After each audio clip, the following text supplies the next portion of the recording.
আজকের ভিডিওটি পেঁয়াজ এবং রসুন যারা স্টক করেন তাদের জন্য। এখন আপনারা ভয় পান যে আমরা এয়ারফ্লো মেশিন ছাড়া এবং কোল্ড স্টোরেজ ছাড়া কীভাবে পেঁয়াজ এবং রসুন সংরক্ষণ করব। আজকের ভিডিওটি তাদের জন্য। মূলত আমি কিভাবে নিজের বাড়িতে কোনো এয়ারফ্লো মেশিন ছাড়া, কোনো কোল্ড স্টোরেজ ছাড়া, কোনো ফ্রিজ ছাড়া আমি কিন্তু পেঁয়াজ সংরক্ষণ করি। এই যে দেখতে পাচ্ছেন আমার পেঁয়াজ সংরক্ষণ করার যে ঘর, আমার নিজেরই ঘর, এই নিজের ঘরের উপরের অংশতে আমি কিন্তু পেঁয়াজ স্টোরেজ করে রাখি বা রসুন স্টোরেজ করে রাখি। দেখুন স্টক করেছি পেঁয়াজ এবং রসুন একই সাথে একই জায়গায় মিলেমিশা করে পেঁয়াজ এবং রসুন স্টক করেছি। ওই সাইডে বিছন রয়েছে পেঁয়াজের, ছোটোগুলো পেঁয়াজগুলো ওখানে রাখছি। আর এই দিয়ে দেখতে পাচ্ছেন কত সুন্দরভাবে আমি কিন্তু রসুন রেখেছি। আজ থেকে 15 দিন আগে একটা ভিডিও করেছিলাম যেখানে আমি বলেছিলাম পেঁয়াজের এই তোলাটা দেখিয়েছিলাম। আমি পেঁয়াজ সরাসরি ক্ষেত থেকে এখানে তুলছিলাম তখন দেখিয়েছি।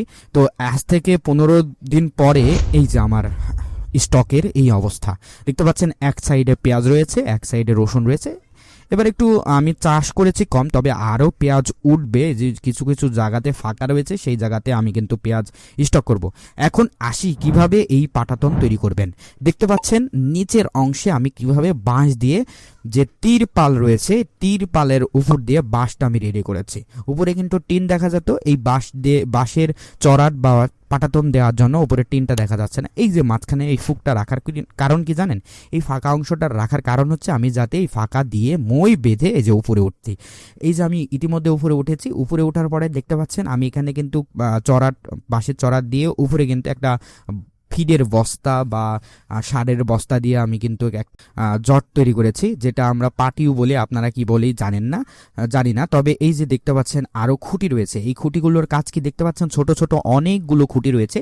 এই খুঁটিটার কাজ হচ্ছে উপরের ভিতটা যাতে ধরে রাখতে পারে, যাতে উপরের ভিতটা যাতে নষ্ট না হয় বা পড়ে না যায় উপরের টিনটা। যেহেতু আমরা তো নিচে মানুষ বসবাস করি, তো সেক্ষেত্রে এভাবে করতে হবে। সো তিরপালের পাশার সাথে সাথে আমরা কিন্তু এই ধরনের খুঁটি বের করে রেখেছি। আর এই যে আলোর ব্যবস্থা, উপরে আলোর ব্যবস্থা সরাসরি সূর্যের আলোয় আমরা কাজ করেছি। এখানে সাদা টিন দিয়েছি, তাছাড়া চারিদিকে সাদা ঢেউ টিন রয়েছে এবং দেখতে পাচ্ছেন এই জায়গাতে সাদা টিন রয়েছে। এই সাদা টিনের কাজ হচ্ছে আলো এপার ওপার হয়। সো ওই সূর্যের আলো বা দিনের আলোটা আমি যাতে সরাসরি এই পেঁয়াজের স্টকে দেখতে পাই। দেখতে পাচ্ছেন ওই আলোতেই কিন্তু আমি এখানে এত সুন্দরভাবে ক্লিয়ারলিভাবে দেখতে পাচ্ছি। সো আপনারাও এভাবে করবেন। করার পরে দেখতে পাচ্ছেন এই সাইডে রসুন, এই সাইডে পেঁয়াজ স্টক করেছে। এই ভিডিওটা আমি যখন পেঁয়াজ তুলা সারা করলাম, আমি আজ থেকে 15 দিন দেখতে পাচ্ছেন রসুন এবং পেঁয়াজ স্টক করে আমি এইভাবে রেখেছি। এখন আমাদের কথা, এই ধরনের যে ইয়েটা বাতা বা বাঁশের যে তৈরিটা, এটা কিভাবে তৈরি করবেন তার আগে আমি বলি। দেখুন 15 দিন আগে আমি পেঁয়াজ তুলেছিলাম, এই পেঁয়াজটা এখানে রাখলাম। এই যে এইভাবে স্টক করার একটা উপকারিতা, এই উপকারিতা কি দেখতে পাচ্ছেন? পেঁয়াজের খোসাগুলো আমি কিন্তু অনায়াসে একটা ঘষা দিয়ে এইটা কিন্তু আমি কিন্তু ইজিলি কত সুন্দর রং তৈরি হচ্ছে, রং বের হয়ে যাচ্ছে পেঁয়াজের। এটাই তফাৎ। অনেক সময় আমরা কিন্তু সরাসরি ক্ষেত থেকে এই পেঁয়াজটা এখানে স্টক করেছি। সো সেক্ষেত্রে অনেক মাটি রয়েছে। দেখুন অন্যান্য পেঁয়াজগুলোতে অনেক মাটি রয়েছে। এই যে এতে দেখুন কত সুন্দরভাবে রংটা চলে আসলো, পেঁয়াজের আসল যে রংটা, লাল যে রংটা দেখতে পাচ্ছেন। এই যে আরেকটা দেখুন, এখানে মাটি লেগেছে, একটা ঘষণ দিলাম, এই দেখুন কত সুন্দর কালার চলে এসেছে। সো এইটাই লাভ। আপনি যখন সরাসরি স্টক করে বেচতে যাবেন তখন কিন্তু জাস্ট একটা ঘষা দিলেই কিন্তু সুন্দরভাবে পেঁয়াজের উপরের যে মাটি বা দেখতে কুৎসিত লাগছে পেঁয়াজটা, সেই পেঁয়াজটা কিন্তু একদমই রূপসী সুন্দরী কিন্তু হয়ে বের হয়ে আসছে। এখন এই সুন্দরীকে যে কেউ পছন্দ করবে, আমিও পছন্দ করব, আপনারাও পছন্দ করবেন এবং যারা ব্যবসায়িক তারাও পছন্দ করবে এই সুন্দরীকে। তো এইটাই একটা লাভ, যে এই সুন্দরীর আসল রূপ বের করা। তাছাড়া আপনারা দেখতে পাচ্ছেন যে আমি পেঁয়াজ স্টক করেছি এবং নিচে যে পাটাতনটা রয়েছে এই পাটাতনটা বাঁশের পাটাতন এবং উপরে বস্তা দিয়ে রেখেছি। আর এই যে এই ফুক দিয়ে আমি বললাম তো যে এই ফুক দিয়ে আমি উঠি। এই রুমে আমার 4টা রুম রয়েছে, 4টা রুমেরই 4টা করে ফাঁকা অংশ রয়েছে। জাস্ট একটা ফাঁকাটাই অন রেখেছি, বাকিগুলো আমি বন্ধ করে রেখেছি। যেহেতু আমার এনাফ পরিমাণের জায়গা দরকার, তো সব জায়গাতে ফাঁকা বন্ধ করে আমি জাস্ট একটা দিয়ে উঠানামা করি এবং একটা দিয়ে পেঁয়াজ রসুন উপরে স্টক করি। দেখতে পাচ্ছেন রসুন কত সুন্দরভাবে রসুন কিন্তু আছে। আরেকটা কথা মাথায় রাখতে হবে, এই স্টকটা করার কাজ হচ্ছে আপনার পানির সংস্পর্শে যেন না আসে। দেখবেন আপনি খুব সুন্দরভাবে খেয়াল করবেন যাতে এই এই এই উপর থেকে যাতে পানির সংস্পর্শে পেঁয়াজ রসুন না আসে, যদি আসে তাহলে কিন্তু পচে যাবে। এখন পানির সংস্পর্শ না রাখতে চাইলে অবশ্যই আপনাকে সেইভাবে সুন্দরভাবে টিন টিন দিয়ে ঘেরাও করে দিতে হবে। এবং তাছাড়াও আপনি কিন্তু এই ফাঁকা জায়গার অংশ আরেকটি কাজ রয়েছে, এখানে কিন্তু আলো বাতাস পৌঁছাতে পারবে, আলোর জন্য উপরে রয়েছে, আর এখান থেকে বাতাস চলাচল শুরু করবে। তাছাড়া উপরে যে টিনের নিচে অংশ যে সাদা আলো দেখতে পাচ্ছেন ওই জায়গাতেও কিন্তু ফাঁক রয়েছে, যে পাত দিয়ে আপনার বাতাস চলাচল করবে যাতে পেঁয়াজটা সুন্দরভাবে শুষ্ক থাকে। এবং আপনারা যারা ছাদ ঘর আছে, ছাদ ঘর কিভাবে আপনি এইভাবে স্টক করবেন, ছাদ ঘরের লোকেরাও পারবেন। ছাদ ঘরের লোকেরা এখন কি করবেন, ছাদ ঘরের লোকেরা আপনারা উপরে ছাদের উপরে 4টা করে বা 3টা করে ইট দিয়ে চারিদিকে খুঁড়ি তৈরি করে উপরে পাটাতন, বাঁশের পাটাতন দিবেন। আমার এই ঘরে টোটালি 64টা বাঁশ কাটা রয়েছে। 64টা বাঁশ কাটার পরে আমি কিন্তু আমার টোটালি 64টা বাঁশ কেটে এই চড়ার তৈরি করেছি বা এই পাটাতন তৈরি করেছি। এখন আপনাদের ঘরে যদি এই ধরনের পাটাতন তৈরি করতে চান, টিনের ঘর, সাদালা ঘরের অংশটা বলছি পরে, টিনের ঘরে যদি এই ধরনের করতে চান, আপনারা অলরেডি টিনের ঘর দিয়ে ফেলেছেন, তারা এখনো নতুন দেননি, তারা কি করবেন, 2টা ইট মানে আপনার যে নর্মাল ঘরটার যে উচ্চতা থাকে সেখান থেকে আর 2টা গাঁথনি উঁচু করে দিয়ে এটা করবেন।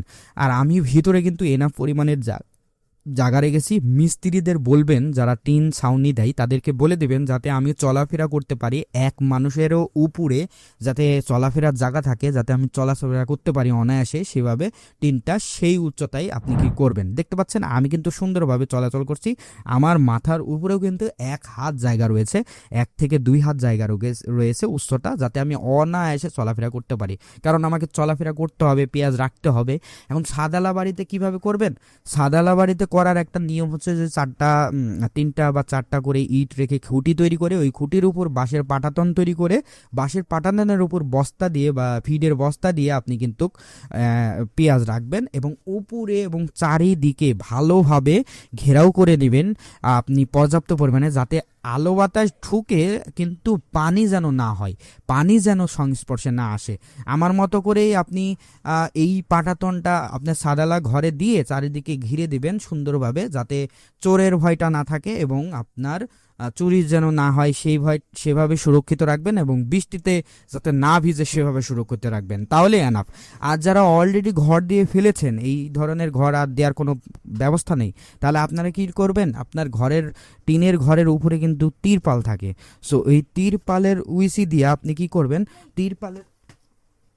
তিরপালের উঁচা দিয়ে কি করবেন, তিরপালের উঁচা দিয়ে আপনি হচ্ছে এই পাটাতন দিবেন।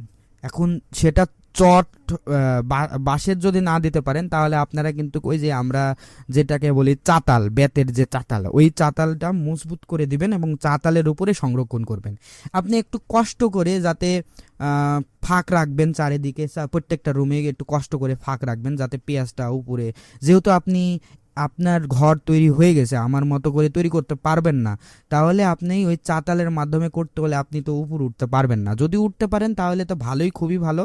তো একটু মজবুত করে দেবেন যাতে বসে থেকে হলেও আপনি যাতে উপরে উঠে আপনি কোনো রকম পেঁয়াজ এবং রসুনটা ওখানে স্টক করতে পারেন বা উপরে রাখতে পারেন, এমনটা একটু কষ্ট করে একটু নেবেন। সো এইভাবে নিলে কিন্তু অনায়াসে আপনি কিন্তু আমার মতো পেঁয়াজ এবং রসুন স্টক করতে পারবেন। এখন তারপরেও যদি আপনারা চান যে কোল্ড স্টোরেজ এবং এয়ারফ্লো মেশিনের খরচটা কেমন হবে বা ওখানে রাখলে কেমন কি হবে সেটা যদি জানতে চান, অবশ্যই আমাকে নক দেবেন, আমি আপনাকে বিস্তারিত ভিডিওতে জানিয়ে দেব। আমার কাজ আপনাদেরকে ভিডিও তৈরি করে আপনাদেরকে পরামর্শ দেওয়া। তো আমার মতো যদি করতে চান তাহলে করেন। এখানে কিন্তু আরেকটি বিষয় মাথায় রাখতে হবে, আপনারা যেখানেই স্টক করুন না কেন আপনার প্রতি মনে 5 কেজি করে কমবে, এটা বাধ্যতামূলক। সো আমি যেভাবে স্টক করি এখানেও আমি কিন্তু 40 কেজিতে অর্থাৎ 1 মনে 5 কেজি হারাই। সো এটা হারাতেই হবে, আপনি কোল্ড স্টোরেজে রাখেন বা এয়ারফ্লো মেশিনে রাখেন, আপনাকে কিন্তু 5-6 কেজি এখানে হারাতে হবে। তাহলে আমি আলাদা কেন খরচ করব, আমার মতামতে আমি আলাদা কেন খরচ করব, তাই আমি এভাবেই স্টক করে রেখেছি। আমার ঘর যখন তৈরি করি আমি সেভাবেই ঘরটা রেখে দিয়েছি যাতে আমি পেঁয়াজ এবং রসুন স্টক করতে পারি। সো আপনারাও কিন্তু এইভাবে তৈরি করতে পারেন, যারা নতুন ঘর দিয়েছেন এখনো ঘরের কোনো ব্যবস্থা করতে পারবেন বা এরম ব্যবস্থা করতে পারবেন, তারা কিন্তু চাইলে আপনারা একটু কষ্ট হবে, যারা অলরেডি ঘর দিয়ে ফেলেছেন তারাও কিন্তু পারবেন, একটু কষ্ট হবে যদি আপনি টিন টিন খুলে আবার নতুনভাবে 2 গাঁথনি ইট দিয়ে আপনারা যদি এভাবে করেন তাহলে একটু কষ্ট হবে, কিন্তু আপনার পেঁয়াজ এবং রসুন স্টক করতে পারবেন বাকি জীবনটা পুরোটা। এই ভেদটা তৈরি করতে পারলে অনায়াসে আর আপনার কোনো চিন্তা করা লাগবে না, এয়ারফ্লো মেশিনও লাগবে না, কোনো স্টোরেজও লাগবে না, কোল্ড স্টোরেজ। আপনি এইভাবে আমার মতো করে স্টক করতে পারবেন। সো এই ছিল আজকের ভিডিওটি, আশা করি ভিডিওটি ভালো লেগেছে। ততক্ষণে আবার নেক্সট কোনো ভিডিও নিয়ে আলোচনা করা হবে, ততক্ষণে ভালো থাকবেন, সুস্থ থাকবেন, আল্লাহ হাফেজ।